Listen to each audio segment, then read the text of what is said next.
get started. I want to thank everybody for joining us this morning. It is our pleasure and a joy for us at North County to provide you with up-to-date information in this crazy, ever-changing world, in this market that in my 35 plus years in this industry have never seen before. So any new information, any step is great. Stephen Thomas, who is our economist, who's here today, started a report called Reports on Housing. It was started in 2004 as a way for him to communicate what buyers, sellers, and real estate professionals were experiencing in the trenches. And that word has never been more appropriate than right now. Tracking demand, inventory, distressed homes, and market data, both the county and city levels. Stephen, this guy right here in my screen down on the bottom left, is a real estate broker with decades of real estate experience and a degree in quantitative economics. I can't even say it. It's that amazing. And decision sciences from the University of California, San Diego. And that's the one with the really cool library. Developed reports on housing and is considered an expert in real estate housing trends.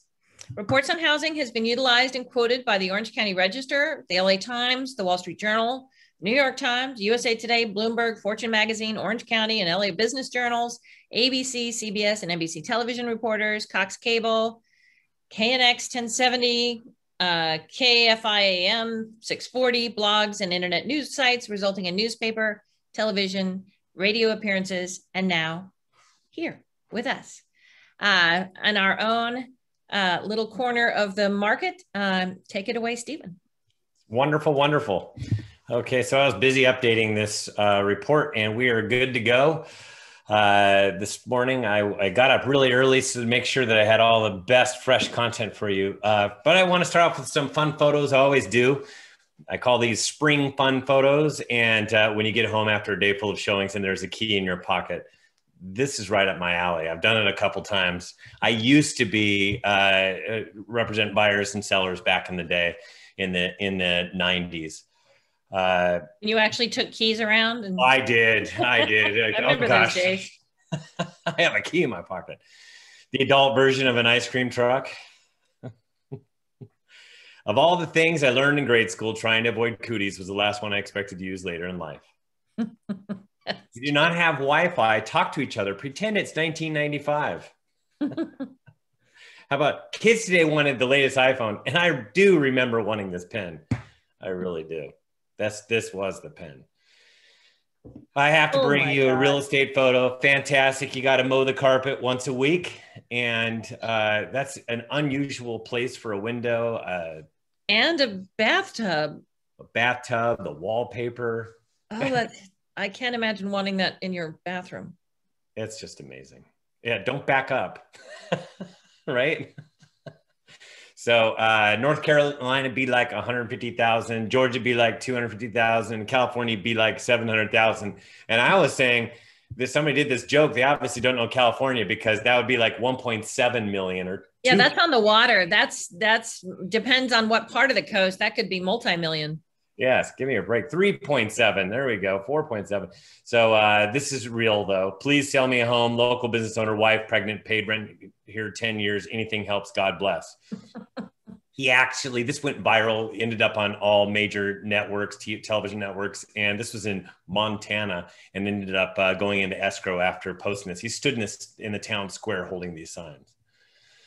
So let's go ahead and get into a little bit of what I do. Like she said, I am a quantitative economics decision science major from UCSD. That's with the UFO library. Yeah. I love that library. The original UFO. It's actually been in lots of movies. 30 years in the business, Orange County native, Capital Valley High School grad. Yes, I do have 9 kids. I'm an avid runner. My kids run faster than me. I used to be able to run faster than them. I brought the 6 on the right. My wife brought the 2 on the upper left. I adopted her. She adopted mine. We had Zeke. He is 3 years old and in preschool. And I've been all over the press. She talked about our company's Reports on Housing. It's your local real estate snapshot. It's about giving you power and strength to articulate what's going on in the marketplace. Not just talking about a couple different things, but really owning what an economic model that you can then share with your clients. They can't Google this kind of stuff. And unfortunately, they can Google whatever they're thinking, but they can't refute good hard data. I don't focus that much on closed sales data. I do include it. The reason for it is because I want to set expectations of what's going on today. You can't really do that looking in the rearview mirror. Got to look out the windshield to see what's ahead, like a tunnel or some rocks in the road. But I'm covering the supply. That's the active listing inventory. That's the number of available homes to show your buyers. And then demand, that's a snapshot of the last 30 days worth of escrow activity. And then I give you the speed of the market based upon supply and demand. Everything you need to know as a buyer, seller, anybody thinking about real estate. So our reports are used for the listing presentation, for price reductions, for getting buyers off the fence. The main purpose is to make more money in transactions by just looking smarter from sharing this report.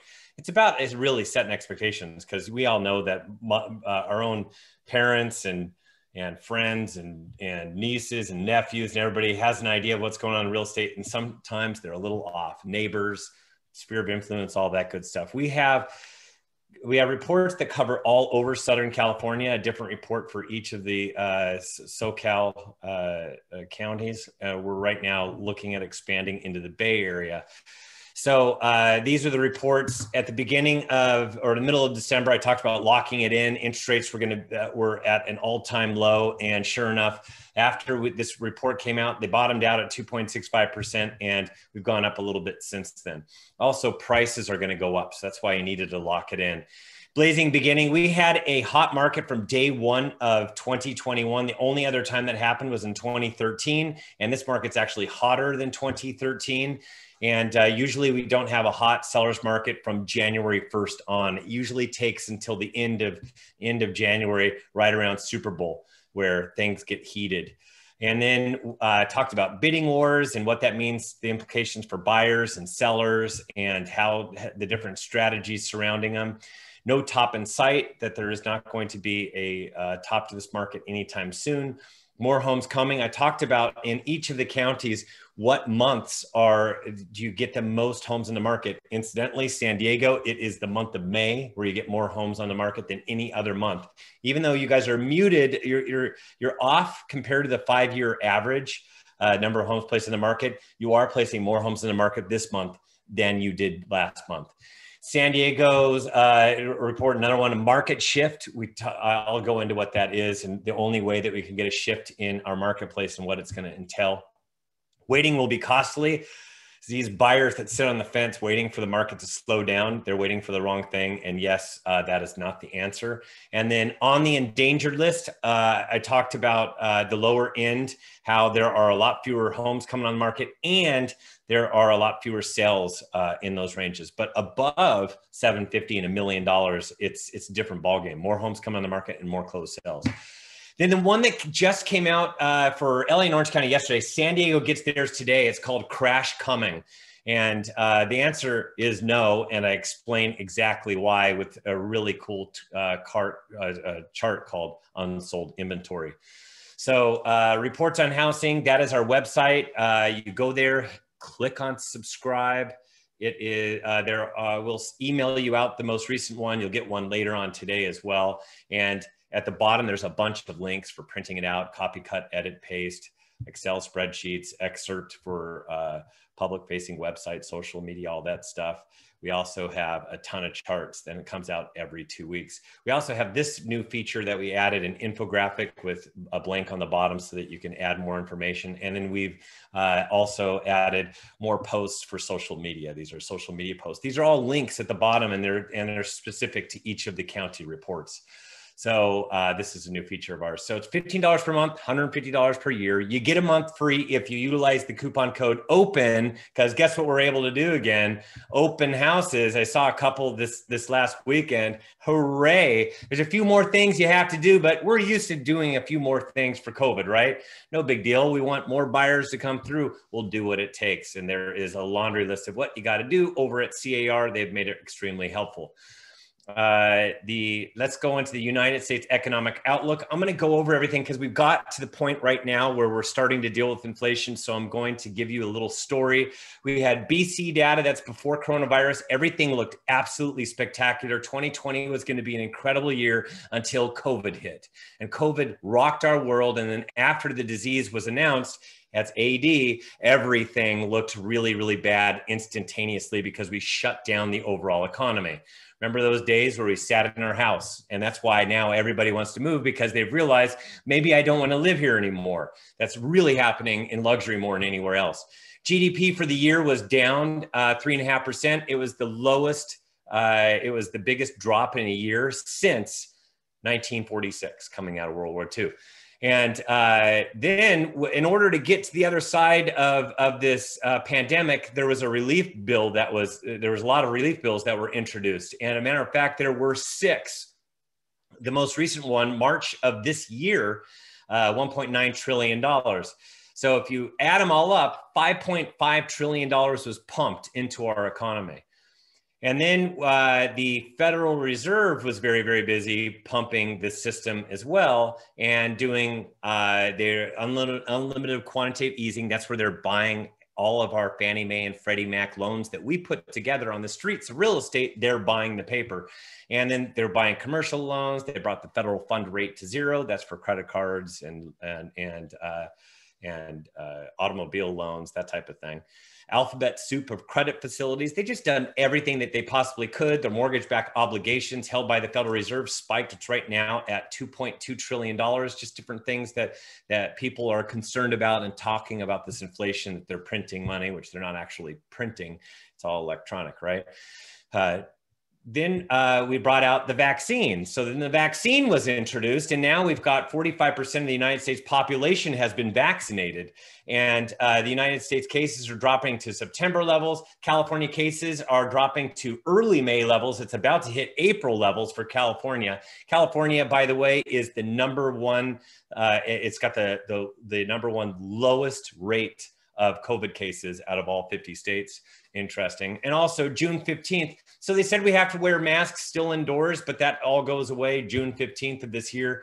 That was clarified. So in about another month, we're going to feel weird going into a supermarket without a mask on, right? So I think that's coming. And then we've got United States is definitely starting to roar back. And you can see that GDP is looking really strong. GDP is up 6.4% year over year. And then we also have personal savings rate. It's really, really high. That's why everybody's flush with so much cash. And the reason they're flush with cash also is because the Federal Reserve has sent them, or not the Federal Reserve, but the United States government has sent them checks. And so you can see these big bounces, and those big bounces, those big giant spikes are checks that are going to the United States citizens. And as a result, the stimulus retail sales have soared, but the retail sales kept on soaring in months where they were getting stimulus checks. As a matter of fact, last month, for the month of April, this came out, the retail sales was actually a miss. It was the same as the prior month. So it was unchanged, and that was considered a miss, even though if you look at this line, it looks pretty darn strong, period. And understand all of this is because of the emergency stimulus money, but the momentum that it is now building, you can really feel it in the economy with everything, with the numbers coming down and everybody going back to work. So there is going to be, in my opinion, an economic boom for the second half of this year. Now, everybody's been talking about inflation, but you hear this number transitory, and what that transitory means is it's going to be short-lived. It's not going to be as long as what everybody thinks. This is what Federal Reserve is talking about, because they got the consumer price index came out, and you saw that it spiked, is up 4.2%. Even the core was up over 3%. So up about 3%. So it's up really high. If you look at the producer price index, this too, it spiked. It was up 2.3% year over year. So this had everybody concerned, but I can tell you, everybody concerned except for long-term investors. Typically, if they're really concerned about inflation, they would have left 10-year treasuries and long-term like 30-year mortgages. And as a result, you'd see interest rates rise to get the appetite back for the people that want long-term money play. So we have been pumping the Federal Reserve and the United States government a lot of cash into the system, but understand that was just a temporary bridge to get us over the troubled waters of COVID. And now we're about on the other side of this bridge, right? There is a light at the end of the tunnel. And as a result, we're seeing a lot of momentum in the marketplace. It is getting red hot. And people are so concerned about inflation. And when that happens, if you remember back to the 70s, we get this big spike in interest rates, and this is what everybody's talking about. But you got to understand who's talking about it the loudest. It's the people that are into Bitcoin. It's the people that are into gold and silver, and the people that think the dollar is going to tank. But that's not necessarily what's going on. As a matter of fact, the inflation numbers that came out last week were because of a short-term supply chain problem. And the biggest ones that everybody knows about are lumber. They fired everybody or furloughed everybody, and their lumber mills were silent. Now everybody's coming online at the same point in time, and everybody's busy and they don't have enough lumber. That's why there's a spike. Same thing happened with the global chip shortage. And then car rental agencies, they got rid of all their stock and inventory, and now they're buying all these used cars. So as a result, used cars jumped 10% last month. And it's just because they're trying to fill their lots again because they sold off all their cars. And then you have these sporting events. Sporting events are now coming back online with a vengeance. Everybody wants to go, and now sporting events are up 10%.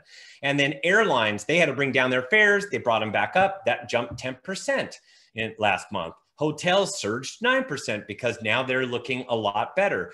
So if you add up actually all of those numbers that I did, it's about 7% of the entire economy. They accounted for all of the inflation. The other 93%, 0% inflation. This is why you have to look underneath of what all the numbers are really saying. So, and I also wanted to tell you about forbearance. It actually dropped in the last week from 4.36% to 4.22%. It's now at 2.1 million people in forbearance. This height was at 4.3 million in June. There's a total of 6.2 million people that took advantage of forbearance. That's how many people have come out. The vast majority of everybody that came out actually is paid off their mortgage, or is paying on time, or worked out some sort of a plan. They have the banks and servicers have no interest in foreclosing on America. It's not going to happen. It is going to be just a little ripple increase in the number of short sales and foreclosures, because right now we're doing just about none. And the jobless rate, everybody brings up it didn't do so very hot in the month of April.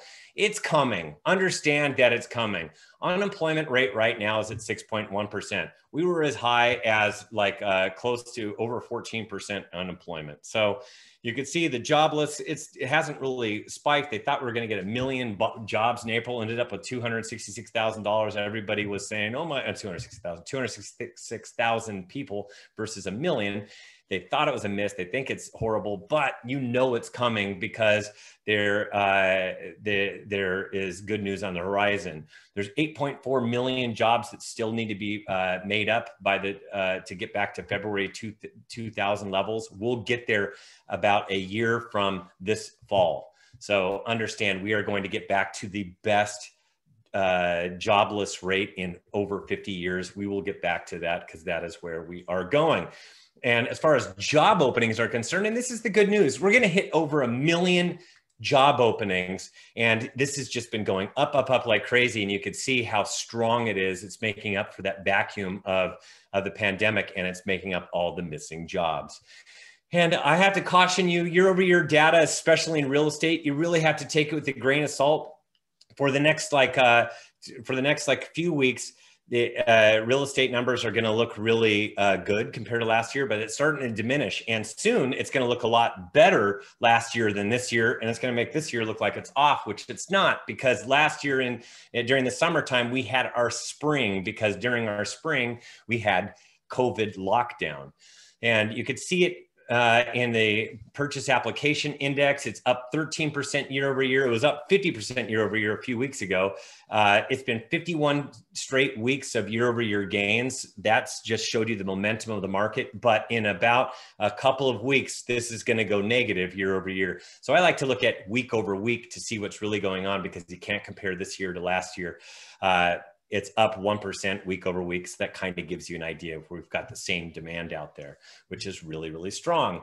As far as the housing market is concerned, this is your neck of the woods in Oceanside. There was a home that sold in 48 hours for $1 million. Pretty house. How about this one? This is in Point Loma. Sold for 10.5 million in 22 hours. So it doesn't matter what the price range is. The market is really exceptionally hot given the right property and all the amenities and upgrades and all that stuff.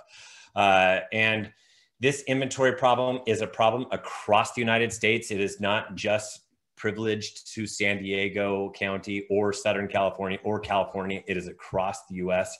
You could see Rapone, California, I don't even know where that is, beating frenzy, Greenwich, insanely busy, Bentonville, housing shortage, Bozeman, please sell me a home, Baltimore, tightest market we have ever seen, Baton Rouge, sell within hours, St. Paul, crazy, sounds just like our market, right? Everywhere. It's not just a United States phenomenon too. It is around the world because interest rates have dropped to a level where it's enticing everybody to get into real estate.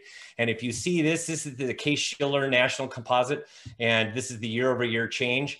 This is where we are from 2020 to 2021. And if you look at this, it's very similar to 2012 to 2013. We need interest rates to go up for this to start to come down, because right now we're screaming upward at a very, very fast pace. I'm going to argue that it is higher than 1% per month right now. It just depends upon where we go with interest rates to see what happens year over year. But right now we're at a pace of about, I'd say 13, 14%. Year over year pace. And we just can't continue to go at that pace, right? So the median sales price, I did this morning to show you where it's at. This is from CAR's actual statistic. 825,000 is the median detached home in San Diego County. 825,000. You can see on the right how that is just soaring upwards at a very, very fast pace. So the market is soaring, prices are going up like a rocket, and I am not for this kind of a marketplace at all. I refer to this as an unhealthy market. We're not fueling a bubble. That is not what's going on. Instead, we have an inventory crisis that is creating a problem with prices going up to the point where it's going to price people out of the market, period. And that's just not healthy to go up at this rate. You don't want to see it because we don't want to price people out of the market too fast. We just want a more normal churn.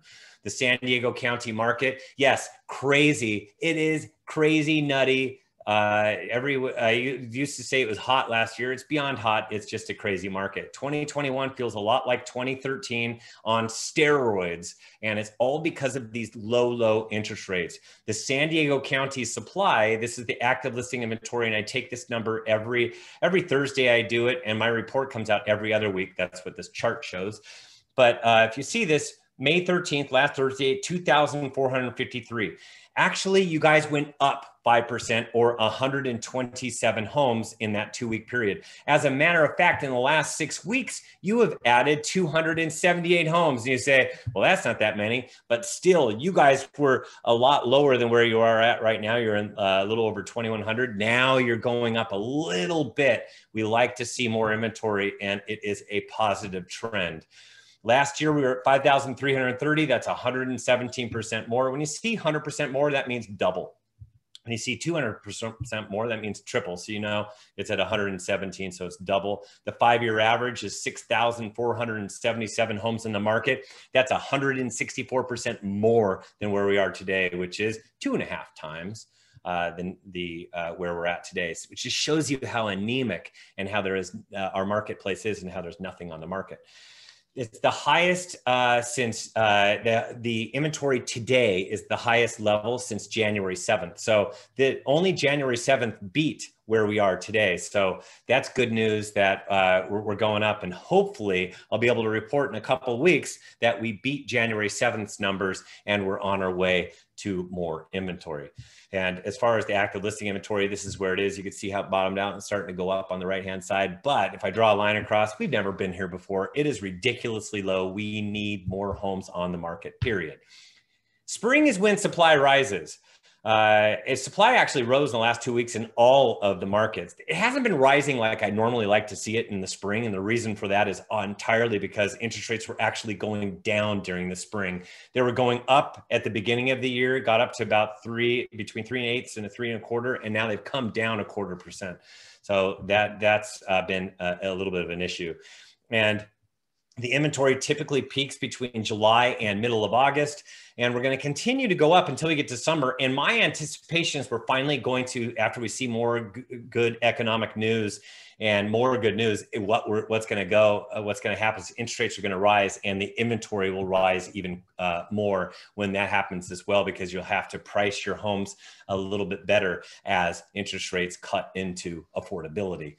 And I know that there's not a lot of houses out there. A lot of people blame it on COVID-19. CAR asks this over and over again. Do you have somebody that's not selling their home because of COVID-19? 42% of all agents across the United States California say that they have somebody. But it's just, I'm not convinced that it's going to change the marketplace that much. It's not COVID-19. I did my own survey of a bunch of agents and from all across Southern California, and I have a different take on this.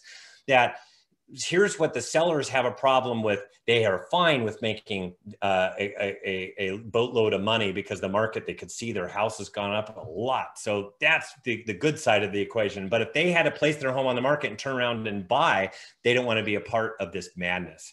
It is crazy. They know how there's been like 40 offers, 50 offers generated. So it's very hard to find a home, but there's nothing to buy is limiting the people from placing their homes on the market. Also, prices are going up at such a fast clip that people are sitting back going, hey, you know what? I'm making money. I'm just going to sit here at this blackjack table where I'm making so much money, and I'm going to continue to make money. And then maybe down the road, I will sell my home. That's also contributing factor to why people are not selling their home. And if you look at San Diego County compared to the 5-year average, and this is in December, there was 12% more homes placed on the market in the month of December. That was in the middle of the worst point of the pandemic for the United States. We were in a very, very bad place. As a matter of fact, if you do the number per million or per 100,000, we looked a lot like India did a few weeks ago, or a couple weeks ago, but here we were in the middle of the pandemic, and we were actually placing more homes in the market than the 5-year average. During the first quarter, we actually placed 17% fewer homes on the market, 2,241 fewer homes than we normally do. And in April, last month, we placed 16% fewer, which is another 790 fewer. So we're at about 3,000 fewer homes on the market in San Diego County. We definitely could have used those extra 3,000, because I'm convinced that most of those 3,000 would have been placed into escrow because that's the way the market is. It would not have built our inventory. It would have just translated to more transactions. And if you look at this year compared to last year, as far as inventory is concerned, you can see the inventory is off. And last year was really low compared to like the 5-year average. So you can see that across the board, there's just not that many homes. Look at Riverside County, 2,363 when they had 6,700 last year. So let's look at San Diego County demand. And oops, that's funny. So we have, yes, it's nuts. It is simply crazy nuts. And the fuel to this nutty market are these low interest rates. And as a matter of fact, interest rates dropped from 2.96% to 2.94% on last Thursday. This thing comes out every Thursday by Freddie Mac. It's been done for 50 years. At the beginning of this year, we had 2.65%, which was the lowest ever. That was a record, but that's not the only record that we've had. Matter of fact, we've had 17 records since going into the pandemic. We would not have had a single record had it not been for the pandemic. And as a matter of fact, 2.94% would have been a record if you look at prior to the pandemic. That's how strong the market is. And the interest rates are fueling these long lines. This was actually in Carlsbad, an agent that placed their home on the market. And these bidding wars abound. And the best way to let your buyers know what's going on in the marketplace is to look at it like this. The asking price is the reserve price. They've got to be ready from day one to spend more than the asking price.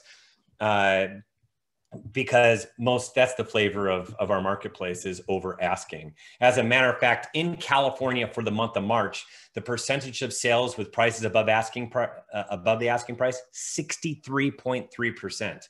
That's nearly 2/3 of all homes sold for above the asking price.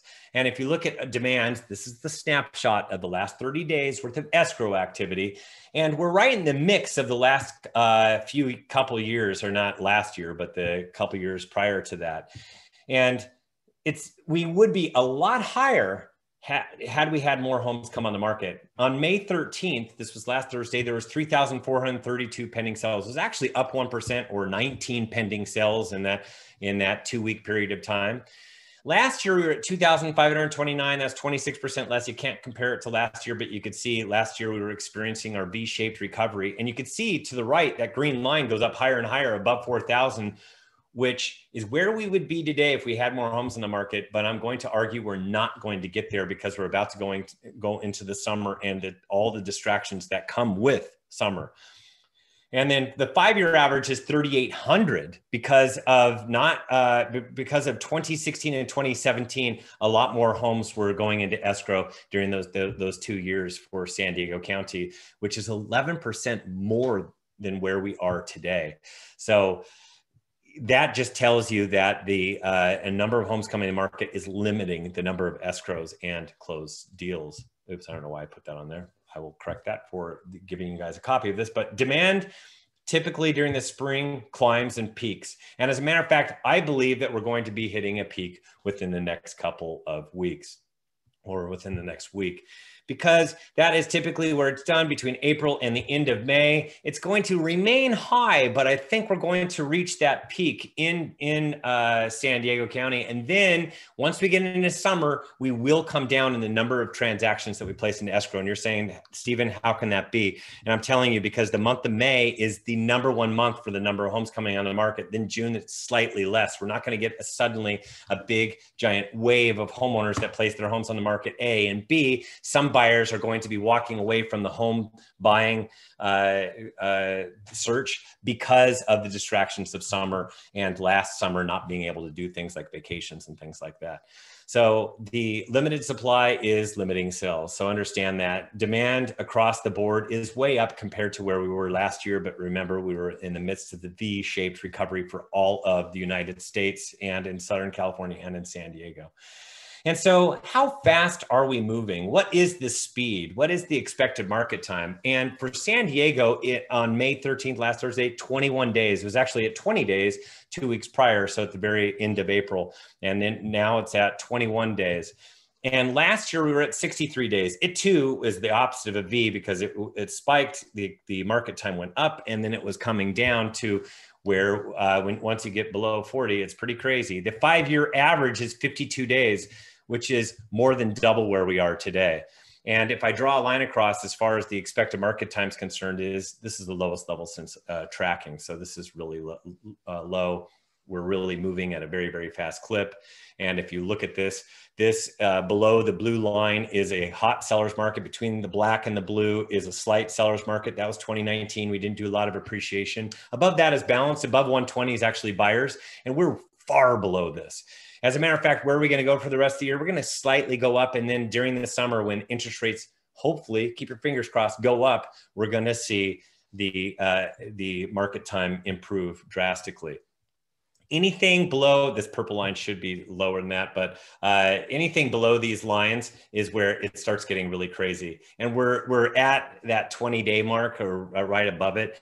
That is really a crazy, nutty market. And I can tell how crazy it is based upon where the market time statistics come in. And as far as Oceanside is concerned, you guys have a 14-day expected market time. Last year was at 49. Carlsbad's at 21 days. Last year was at 86. Encinitas is at 29 days. Last year was at 101. Rancho Santa Fe's at 65 days. Yeah, naturally, it's more expensive. Last year was at 274. San Marcos is at 14 days. Last year at 55. Vista's at 16 days. Last year at 61. Fallbrook's at 29 days. Last year at 75. And Escondido's at 17 days. Last year at 48. Those are nearly instant, especially when it gets down to where Oceanside's at 14 and Vista's at 16 and Escondido's at 17. Carlsbad has a few more higher end homes. That's where you start to get a little lift in days on market, but 21 days is absolutely ridiculous, almost instantaneous as well. Home values are going up. I do not see an end to this because it's a mere supply and demand issue. This is not any, it has nothing to do with the bubble or with inflation and all that stuff that people are trying to make up. Now, when are we going to get a shift in the marketplace? And this is what I keep on talking about is more homes coming on the market so we can shift it from 130 miles per hour to go to 70 miles per hour. 70 miles per hour is still a hot seller's market. We are moving. We're able to get to places. We're not going to be in bumper to bumper traffic like Nancy was. That's a deep buyer's market when you're at bumper traffic. But at 70 miles per hour, you're moving. You're able to get places. And if you look at the active listing inventory year over year, I'm going to compare it to 2013, what happened. And this is what happens when interest rates rise, which is what should happen, because right now we're still at pandemic level interest rates. They need to be higher and they will eventually go higher. And if you look at this, this is what happened with the inventory. You could see that was the last time we had extremely low inventory. It used to be the record low inventory for all of Southern California in each of the counties. And then it kept on going up from there. And we did not peak until the fall. And we did not peak until the fall because interest rates were rising. That's what that dashed line is. We had interest rates that started at about 3.25%.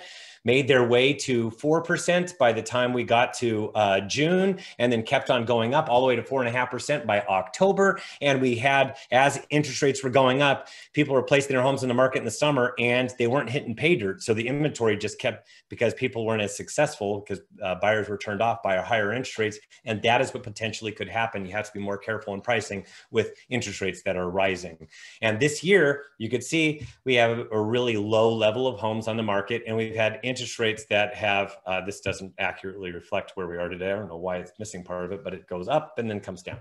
And now we're, it very much mirrors what happened in 2013. I don't know why it's missing part of it, but this shows you the expected market time. The expected market time dropped down to about 30 days during the springtime, and they got all the way up to over 70 days by the time we hit the end of the year. And this had to do with those interest rates again. And then once again, we had the same thing.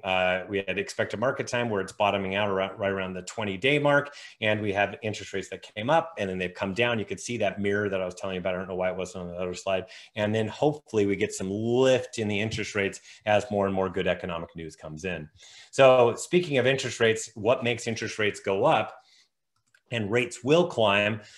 People ask me, hey, Stephen, what keeps you up at night? And it is low interest rates. Low interest rates keep me up at night. And people go, Stephen, are you betting against the housing market? No, I'm a homeowner. I just don't like to see an unhealthy market. Just like I don't like to see my kids eat too much junk food. On Halloween, we allow them to eat like 3 pieces of candy, maybe 4 pieces of candy. But if they ate the whole thing, they'd be sick. So it's unhealthy. And we don't want the market to be unhealthy. As economists, we want it to be a much more even-keeled appreciation level. So if you see this, the mortgage, where mortgages have gone since 1981, they've gone all the way from 18% to below 3%, which is where we are today. And this has to do with that 10-year treasury that has gone from over 15% on the 10-year treasury all the way down to below 1% for the first time ever last year. As a matter of fact, we should have had interest rates at 2.25% during this. And there's a reason why I'm bringing up 10-year treasury is because there is a stickiness. There's a spread with the appetite between 10-year treasuries and 30-year mortgages. And if you see this spread, it's about, you can see how it's going in tandem. And if you go backwards in time, it's about 1.7 is the spread over time. And then it became unhooked. It was a little bit unhinged after we went into the pandemic. And that's because nobody had an appetite to do any investing in the 30-year mortgages and anything to do with lending, because they thought that we could get foreclosures and stuff like that. So the spread got really big, but then it corrected itself. As a matter of fact, it corrected itself to the point where we are at the lowest spread since 2011, since June of 2011. So we're not used to seeing this kind of a tight spread. And that's because the Federal Reserve is playing so hard in this arena. But there is a spread, and you can see what's happened in 2018, we had interest rates that almost reached 5%. And we had 10-year treasuries that went above 3%. Keep in mind where they are today, they haven't even hit 1.7. So you can imagine as this thing goes up, so do interest rates. So we got interest rates in the 2s because we got to 10-year treasuries below 1. And then over, this is the last year, you could see what happened starting in August is the 10-year treasury came back and it fixed the spread that was broken and then some. And then we got interest rates that went all the way up to 3.25% because we had the 10-year treasury at 1.74, just right underneath of that. And then since then, it's actually come down a little bit. And that's where we have been playing. It's been bouncing around between 1.5 and 1.7. Hasn't even hit 1.7 again. But what will make interest rate, the 10-year go up, which makes the interest rates go up? Good COVID-19 vaccine news, these relief bills, stimulus packages, good job reports, good economic data. You know what? And this economic boom that I think is going to happen because everybody, I've had my shots, everybody's had shots, you know, in our family. And so we're pretty excited, everybody, except for the littlest ones. We are ready to rock and roll and have some fun and go on vacation this summer. We've got 2 planned. And you know what, I'm going to call this the Roaring 20s 2.0 because everybody was so tired of sitting around last year that this year they want to go do something. And that is going to be in the terms of economic activity, which will translate to higher rates, which is why I tell everybody to lock. And I know buyers are frustrated. They say, I've been writing so many offers, Stephen. And you know what? They have nothing to blame except for low mortgage rates. I had to tell my hairstylist he had to write 7 offers in order to finally hit pay dirt. And I told him, keep on going, it'll pay off. And he ended up going into escrow and just closed escrow. But you can see that the longer you wait and as interest rates rise, that it's going to eat into your home affordability. And if you want $3,000 per month with 20% down, you are looking at a house right now of $890,000. Prior, when interest rates were at 2.65%, you were looking at a $920,000 house. And as interest rates rise, which I think we can get to 3.5%, maybe even 3.75% by the end of the year, you're looking at an $835,000 house for the exact same payment. So you can see that the higher interest rate starts to erode the amount of home you can afford. And you could see here also, by the end of the year, I think we're going to get 8% more appreciation by the end of the year. And as a result, that $875,000 house with 20% down, the payment at 3% is $2,951. With appreciation of 8%, that same house becomes $945,000. And with 3.75% mortgage rate, I'm giving you a possible scenario. We could look at $3,500 per month, which is an extra $550 per month or $6,600 per year. That's a lot of capital for people, right? So now I just want to go into a quick little market overview, and you could see this millennial generation. There are a lot more millennials than there were Generation X's. There was a soft patch in the demographics for first-time home buyers. That was Gen X, which I am a part of. Now these millennials are coming around, and starting last year, we're having an uptick in the number of millennials that we haven't seen in nearly 3 decades. That's how many first-time home buyers. And the prime first-time home buyer age is 32-year-olds. And as a matter of fact, for last year, this year, and the next 3 years, we're going to hit this excellent demographic patch that we haven't seen in such a long time. So that's going to add to the demand side of the equation automatically. There, as far as foreclosures and a big wave of them, there's not going to be. There's just going to be a little bit of a wake from a boat. And this is it'll look like 2016 or 2017 foreclosure short sales and foreclosure data, which is nothing compared to what some people are expecting. And as far as San Diego County closed sales, April of 2021, 3,758. That was up 63% over last year. It was the strongest March since 2005. It didn't quite beat some of the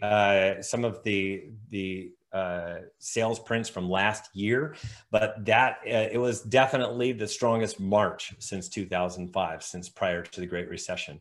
So as far as a bubble is concerned, remember, I've been saying, nope, it's not going to happen. As a matter of fact, economists believe that we're going to get at least 23.84%. If you look at panel wide, what the average is, the most optimistic thing, 34%, the most pessimistic, 13% over the next 5 years, which I think that those pessimistic people have it all wrong, but it's still, you're looking at positive net gain in your home prices over the next 5 years, which eats into affordability if incomes don't catch up to into how quickly things are rising. So this is the issue, is affordability. And really what it's going to happen, it's not a bubble, it's mortgage rate sensitivity. That's what's going on, because my first mortgage was in 1995 was 9%. In the year 1990, it was at 10%.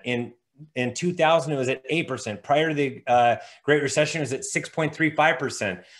Those, we can't even tolerate those mortgage rates anymore in society and around the world. And we learned that 5% was the height back in 2018. But now, because values have come up so much and we're used to interest rates at 3% or even less, now our sensitivity is at 4%. But the longer we go up at this very, very fast pace, the more it's going to erode our sensitivity. It might become 3.75%, we're too sensitive. And if it keeps on going, it might be 3.5% if we keep on going at the rate we are for another year. That if interest rates eventually got up 3.5%, there's going to be a lot of people that just walk away and say, I simply cannot afford it. And that's what happens to with values going up quicker than incomes with mortgage rate sensitivity. So if we get interest rates that go above that, that's where you can see a correction in prices. So that's why, another reason why I'm rooting for mortgage rates to go up sooner rather than later. And luxury right now is surging. It is absolutely doing its own thing. On the right-hand side, you can see this is San Diego County. This is $1,250,000 plus. And if you look at this, this is the month of April. It was at 693. For Pete's sake, you've never been above 600 for the number of 1.25 million and plus transactions. Never. It's up 252% compared to last year, an extra 496. And this is a record level. It's the highest ever. 2021 is going to beat the socks off of 2020. And 2020 was already a record year for the number of sales above 1.25 million. So how will 2021 play out? Well, frustrated buyers motivated by low rates and are going to be willing to stretch. That's the way, what I've been calling for since last September. That is exactly where we are in the marketplace today. Return of the unrealistic overpriced seller. And rates rise from 2.75% at the beginning of the year. They're even less than that, to between 3.5 and 3.75% is where I think that they're going to end up by the end of the year. Available homes low until the second half of the year as interest rates rise. Got my fingers crossed. I think we all should for our industry and for the health of the market. Demand juiced with bidding wars, and then total sales up about 10% over 2020. And then values rise between 8 and 12%. That's with the caveat that we get interest rates going up. They could be even higher than that. If they don't, we could see 14 to 16%, but that's not what we're thinking is going to happen. Distress rises, but no wave. And luxury thrives in spring and summer, then downshifts in the fall and winter, which means I have the charts that show demand for luxury peaks in the same time that it does for the rest of the market. I don't care what anybody else says out there. I have the actual numbers that tell you it's in the spring. In May, it peaks. So those people that come on in July or August and the market slows a little bit because of rising interest rates, what you'll come up against is the fact that you will not be successful in 2020. You'll have to wait till 2021 to finally be successful. That's what the story is going to be for a lot of people at the end of the year, if and when we get those higher rates to come. Normal housing cycle, spring is the best, then summer, then autumn, then the holidays and winter. And some people think it's summer. Summer is, there's a lot more distractions. That's when we close sales. June is the #1 month for closing escrows. So go to reportsonhousing.com, click on subscribe, you get a month free. It's $15 per month or $150 per year. You get a month free if you sign up utilizing the coupon code OPEN. There's a sample report section at the website. That's reports, R-E-P-O-R-T-S, on housing.com. And we do have a referral program. Refer somebody that is not a subscriber, they can get a month for free. And I do have a housing debrief every Friday on Reports on Housing at facebook.com and youtube.com. And that goes live every Friday at 3. I have time for any questions that anybody has. So I'm going to stop this. Does anybody have questions? Your hairstylist does great work. That's funny. What's the difference between current actives and active inventory in the last graph? I don't know where that was at. My active inventory, I have two different charts. One of the charts does year over year. That's what that chart shows. And the other one shows inventory over time. You have to look on the right-hand side to see where we're at. And you could just see that our inventory is the lowest levels ever. We're coming off of the lowest level that we reached about 6 weeks ago. And we're continuing to go higher from there. Let's see, Q&A. Is there a change in MLS sales versus off-market sales? There is. It's just tiny. I'm not really tracking all that stuff. It doesn't do us a lot of good because it won't tell us the overall, it won't give me enough statistics to actually follow it because it's just closed sales I'll be able to do. I won't be able to see when it went pending. I don't see when it placed on the market, how long it took, anything like that. The market historically goes through the correction. When do you see another correction? Historically, markets go up and they go down, and it's not a cycle. It's not this 10-year cycle that everybody talked about. We're way beyond that 10-year cycle, and they thought it was going to come last year because of the pandemic. It didn't happen because the real estate was going up at a more normal pace, which is why we didn't inflate anything. And we're not inflating anything at this point because of how strong the marketplace is. I talk about it in this latest report of why it's not a bubble. There's a myriad of different reasons. We're not doing the same nonsense, silly nonsense that we did prior to the Great Recession. So it's way, way different. So, there would be a correction if we got interest rates that blew past 4% to like 4.5% or something like that. And people think that if we have inflation that we'll have interest rates at, 6% or 8% or 10%. Well, in that case, yes, it would come down, but it wouldn't come down just here. It would be around the world. There would be an economic collapse. So that's not what we're rooting for. It's not going to happen. We're in a low interest rate environment for a reason. And that's because the population in the world is going down in a lot of different places. And when population goes down, everybody has a lot more money and the earnings on their money goes way down, which is why interest rates are a lot lower. There's a big long-term reason for all that stuff. So just understand interest rates are not going to get to where they were before. This is now a much different day and age. I was talking to my wife about it, where I was watching a Vikings special, and boy, can you imagine getting to the sea and go, yeah, I'm going to go across this. They've never been there before. Nowadays, you can get on Google Earth and see everything, and our whole world shrunk completely. So it's a much different environment that we have. That's why economics is different, social studies is different, all that stuff. I recall optimism in the early 2008, just like optimism today. How's different? Because it was nonsense. I had the numbers that showed you in 2000, at the end of 2005, the inventory started to go way up, demand started to go way down. And when you have inventory going up and demand coming down, our market time was soaring. And I saw it from the end of 2005.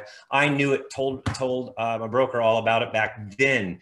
And you could see it in the numbers. 2006 was an ugly year as far as the statistics were concerned. It didn't come because we were doing subprime and pick a payment and all this fraudulent lending. We were sticking people into houses that they didn't belong into. And that was creating this bubble. The whole entire system was broken. And as a result, it finally imploded. The reason it's different is because of the supply and demand and all the statistics that we follow. What we're experiencing today is what I call a supply crisis. We just don't have the number of homes come on the market, and the supply crisis manifests itself and gets worse because of the fact that there's a lot of people sitting on the sidelines because there's not enough homes for them to place their home on the market and go find something, which has been an absolute real issue. So Stephen will be providing the next housing update on August 11th. Be sure to, there we go. Yes. And by the way, so utilize the coupon code OPEN. That's another one. Oh, here's another one from Portia. Have millennials change the market with their cash, Bitcoin, and stock and business sales? Bitcoin, that fascinates me. Bitcoin has nothing to do with it. Maybe it made them a little bit more wealthy. But they have a lot more cash in the system than a lot of people think. This whole thing about everybody being strapped with a lot of college debt was not nonsense. I've been saying it's nonsense for a very, very long time. It's not prevented them from entering into the housing market or anything else like people were talking about. Sometimes we like to talk about things that aren't really true. And it used to drive me nuts that we talked about it so much, because the real issue with the people that needed the student debt forgiveness out there were the people that dropped out of college. And there's a big portion of those people that have a real issue. So I don't see that, but millennials are definitely fueling things, and they will be fueling things. They're at that prime age now, 32 years old. So heck, they're lining up to buy things. And you look at their bank accounts and you go, well, shoot, I thought they were living with their parents. Yeah, they were accumulating funds while they were living with their parents a little bit longer, waiting to get married. They get married later. And once they get married, they have kids and they want to go buy houses and they want to buy a bigger house. It's just a normal thing. It's just later in life that they do it compared to older generations. So I think that's it. I think I went through all the questions that everybody might have. So I appreciate you guys having me. It was a huge benefit. A number of people have mentioned that, and it's very true. Sometimes we get so focused on what we're doing that we stop looking at the big picture, and it's really helpful to have that big picture sort of brought to life. And the amount of information that you just spew out of your mouth is so impressive. Seriously, that I could go to dinner with you for a month straight and probably not get everything that you've got packed in there. That's amazing. And as Stephen mentioned briefly and is in the chat, he is back on August 11th. So make sure that you register for that webinar, but also sign up for it's really well priced. And like you said, there's coupon codes. And that way you kind of stay involved with what's going on, and you can speak more authoritatively as to what's going on in the market. And I think that's a huge benefit in this day and age when you've got some people out there just kind of winging it, and you're going to be the person who knows what's going on, who has this information straight from an economist, as he mentioned, stuff that you can't just Google. So I think that's a huge benefit to everybody to have that information at their fingertips. Yeah, someone asked what the code is. It's open. Open house. We could do them again. And don't forget, if you're going to do an open house, make sure you get an addendum from your sellers for your existing listings, because the previous listing agreement did not allow for open houses. Okay, everybody, really, really great time. Thank you, Stephen, so much. Thank you, everybody, for coming. This has been fabulous, and I'm really happy to bring this to you, and such timely information. Really appreciate it. Thank you so much. Appreciate it, Nancy. Bye, everybody. Have a good one, everybody.